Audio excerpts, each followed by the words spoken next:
So when we look at the Afghan Development Network, which is a contemporary form or a contemporary manifestation of the commitments of the Ismaili Imamate or the office of the Imam, it is nothing other than the continuation of what the Imam calls the prophetic responsibility, the stewardship responsibility of the Imam, that you need to maintain a balance between supporting people in their material aspects of their lives and also in the spiritual aspects of their lives. So when you look at the Afghan Development Network, the foundation, the core foundation of the AKDN, or broadly speaking, the Imamate institutions, is that you make efforts in order to improve the quality of life of the Ismailis and the people among whom they live. So in a sense, we have a network of institutions, and it's not just in terms of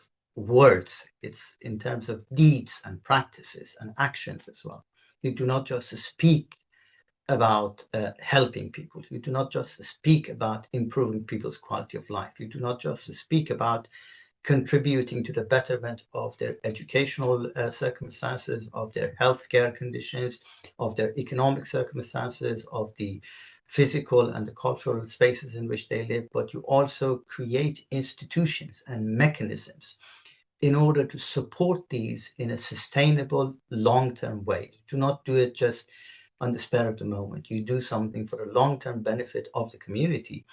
And it is deeply founded on the belief that in Islam, your faith and the world is inseparable. They are two inextricably connected spheres of life, which is sometimes misunderstood by European communities and even inside Muslim communities, that they think that when you talk about matters of faith, it is something which is exclusively spiritual and has nothing to do with the material world. And therefore, they refer to anything which is worldly as mundane or as profane, as opposed to what they consider to be sacred or religious, as opposed to secular.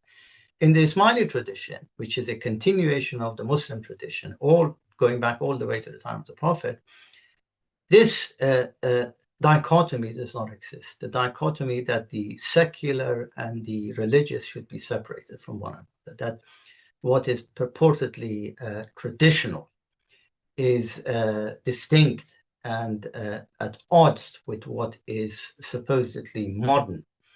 Because in the Ismaili practice and the Ismaili tariqah, these are inextricably connected. So whatever you do in the material world is another facet of what you do for the spiritual life. So if you're living in this world, you are preparing yourself for the hereafter. This time that you spend in this world is, of course, short, is transitory. It's just like the blinking of an eye compared to the belief that we have in the eternal life of the soul after death. But that does not mean that you do not pay attention to the finest quality of life that you can have in this world. So in this sense, everything that you find in the material world, any pleasure that you get in the material world, is something which is not only legitimately ordained by God, but it is something which is prepared, which is intended by God for human beings on earth to actually enjoy it, so that they prepare themselves physically, materially, and spiritually for the world to come. And that does not mean that you have to disregard this aspect of your life. And of course, it is, like I said, deeply rooted in the Muslim tradition.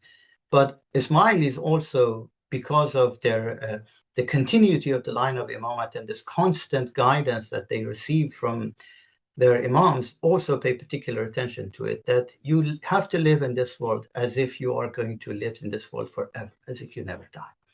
And you have to work for your hereafter in such a way as if you're going to die just tomorrow.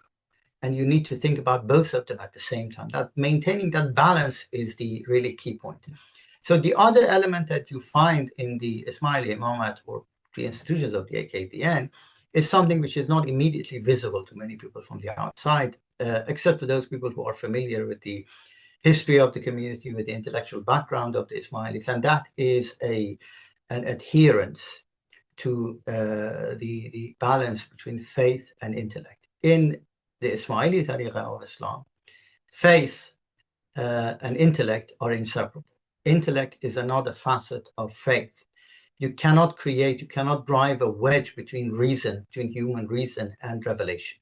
So if you look back at the history of the Ismaili community and the major figures that they have produced in terms of the da'is and the intellectuals and the philosophers and the poets that they've had, there is one common ground, which is the really spinal cord of this tariqah, and that is the belief in the inseparability of faith and intellect. They're not two separate realms. You cannot say that when it comes to matters of faith, this is something which is almost exclusively and entirely explained by the heart, and human reason has got no role in it. Human reason is, in the Ismaili tariqah, human intellect is the most important gift that God has given to humanity, and that has been given for a reason.